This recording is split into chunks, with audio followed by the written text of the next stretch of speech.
New details tonight on an epic incident in Congress involving House Minority Leader Nancy Pelosi and Republican Congressman Tom Marino. It all happened during debate over an immigration bill late Friday. Congressman Marino called out Democrats for playing politics after failing to address the border crisis when they could have. Listen and watch. In 2009 and 2010, they had the House, the Senate, and the White House, and they knew this problem existed. They didn't have the strength to go after it back then, but now are trying to make a political issue out of it now. Well, that set off Congresswoman Pelosi, who was Speaker of the House way back at that time that they were talking about. As Congressman Marino finished, Ms. Pelosi confronted him in a very rare breach of etiquette. Watch the lower right hand of your screen. We need to line up and protect this border from people coming across. Gentleman will yes, continue. It is true. I did the research on it. You might want to try it. You might want to try it, Madam Leader.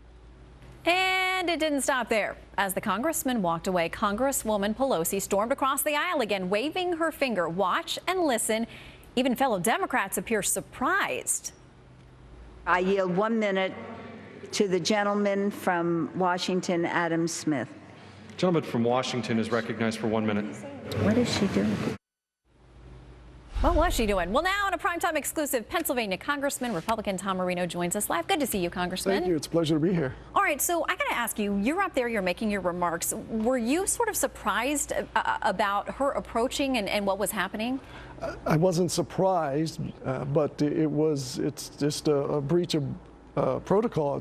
I have never seen it, and my colleagues told me they have never seen it. But look, anything she does will not surprise me anymore. She was clearly upset, and I understand this conversation continued. Can you tell us about any further words that were between the two of you after what we saw there? Sure. When she came over the first time, she called me a liar. You're a liar. This isn't true. And you heard what I said about, look, I was a prosecutor for 18 years, so I did my research, did my homework, and told her about that and said to her that you might want to try that. Well, I got to ask you this. Her office says that she was just coming to remind you that House Democrats had passed the DREAM Act. Obviously, you were saying that Democrats controlled everything, House, Senate, and White House, and didn't get this done. Her office says that she simply wanted to remind you that House Democrats had acted.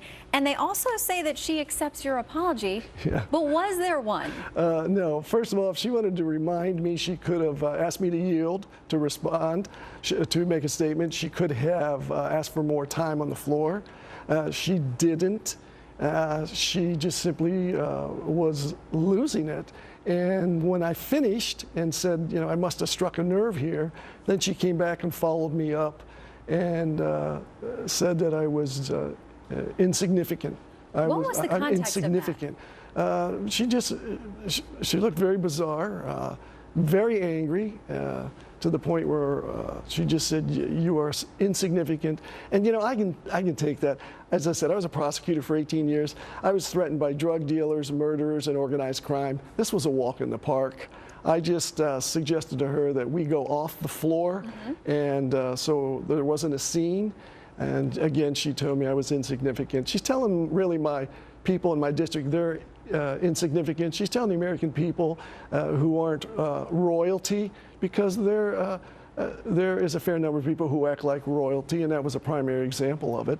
And I just simply said, you're acting arrogant, and let's discuss this. And then she was escorted off the floor by the sergeant-at-arms and someone from her side of the aisle, and I think another security person. Look, I'm a street fighter. I'm not going to take this from anybody. I'm a gentleman. I think that's really what unhinged her. But I'm just not going to tolerate that. When there are only two people. Did you apologize? So I got to ask you. No, I didn't apologize. I went her over. Office says she accepts your apology. Right, and they were scolded for that. Do you want an apology from her? No, I want her to apologize to my constituents and the American people. I don't need an apology from her. I went over and told her, with Kevin McCarthy, the leader, and another woman, said, this was not directed at you. I said I wouldn't do that. She put her hand out to shake my hand. I shook her hand, and she said thank you and something else. We got into a little bit of discussion about the children. I do a lot of work with children, but then I said, look, again, I don't want to discuss anything else. This wasn't directed at you. She put her hand out, she shook my hand and said thank you, and we went on our way. All right, we can report there was a little bit. There was at least a handshake. So that's a There little. there were 2 handshakes actually, and you know I hold no malice. This is